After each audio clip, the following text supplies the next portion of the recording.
तो आपकी और जानकारी के लिए बताते हैं कि भगवद गीता में 5 विषय होते हैं, है ना। किसी को पता था 5 विषय होते हैं भगवद गीता में? 5 विषय मतलब कि इन 5 विषयों को लेके चर्चा हुई है ना। जो सब्जेक्ट मैटर है अपने 5 में, तो 5 में क्या सब ये हैं 5 विषय कौन से हैं? एक तो है भगवान, है ना।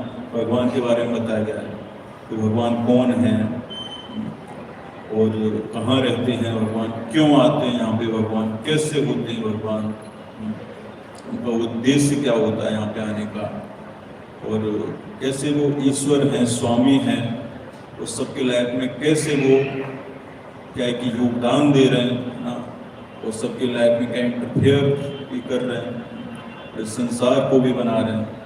तो इस तरह से भगवान के बारे में इसमें चर्चा हुई है भगवद गीता में। स्वयं भगवान ने बोला है, जो कि कृष्ण हैं। और दूसरा विषय है हमारे बारे में, हमारे सब के बारे में।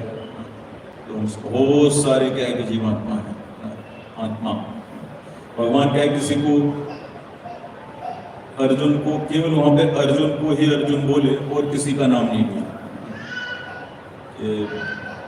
किसी को भी नाम लेके नहीं पुकारे। वहां पे बोले कि ममई वांसु जीव लोके, तो बोल दिए कि सारे संसार में, सारे लोगों में क्या है कि मेरे ही अंश हैं, मेरे ही सारे जो जीव हैं वो मेरे ही अंश हैं।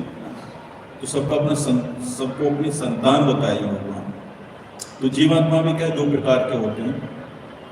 एक तो बद्ध जीव होते हैं। बद्ध जीव में क्या है कि हम लोग आते हैं, कंडीशन सोल। तो दूसरे होते हैं नित्य मुक्त, जो कि कंडीशन नहीं है ना, वो बंधे हुए नहीं है ना, मुक्त है, फ्री है, स्वतंत्र है।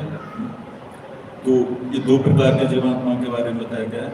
एक्चुअली इससे पहले भगवान के बारे में एक और चीज है कि भगवान की अनुभूति, या भगवान ने अपने 3 फीचर्स बताए हैं भगवद गीता में।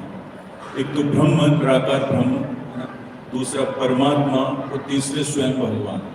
तो 3 फीचर्स हैं, है ना, ये अलग अलग भगवान के। तो ये डिस्क्राइब हुए भगवद गीता में, उसका वर्णन हुआ है। और जीवात्मा, है ना, नित्य और बद्ध, एक इसके बारे में वर्णन हुआ है।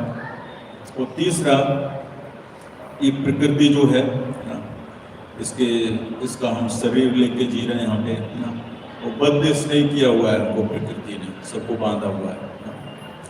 और चौथा हो गया कर्म के बारे में भी चर्चा है। तो कर्म जो होते हैं वो कितने प्रकार के कर्म हैं, तो इसके बारे में भी चर्चा है। और 5वां हो गया समय के बारे में भी चर्चा है ना। ये जो प्रकृति है, इसको जो फोर्स मिल रहा है, सूर्य को फोर्स कहाँ से मिल रहा है ना, इतनी गैलेक्सीज है ना, ये सब घूम रही हैं, रोटेट हो रही हैं अपनी ऑर्बिट में। तो कौन है इसके पीछे, कौन इनको है ना घुमा रहा है? एक काल है, टाइम है।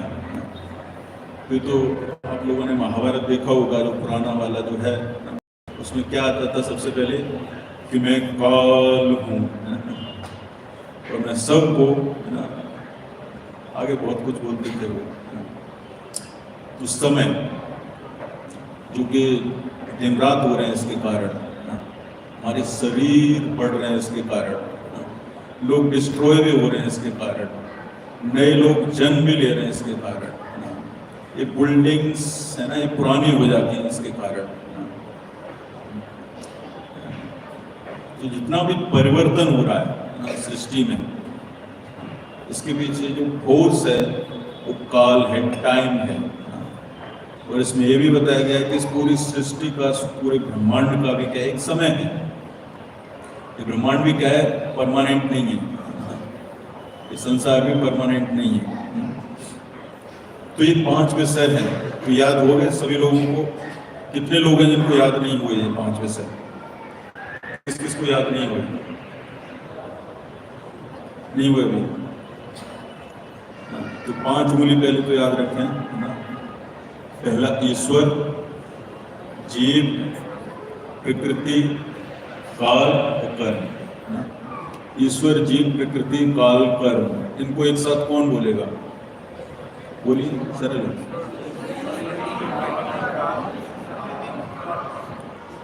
ईश्वर जीव प्रकृति काल